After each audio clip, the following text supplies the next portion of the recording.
I got myself a no cool call today. You hear me? Client called and said that the system just stopped working on them. So let's see what's up. Alright, so this is why it's important to have your ACs checked. How this suction line is exposed to the sun.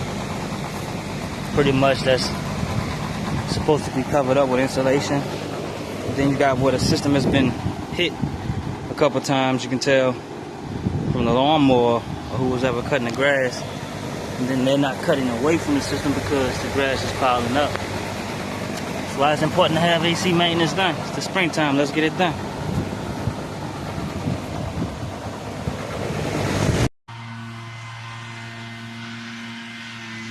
Yeah.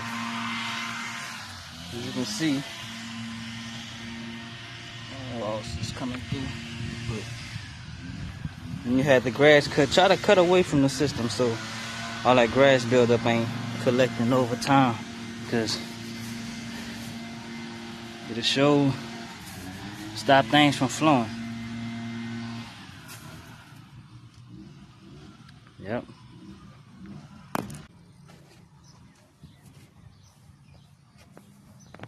Got it all cleaned up. All the grass removed. The coils has been thoroughly cleaned.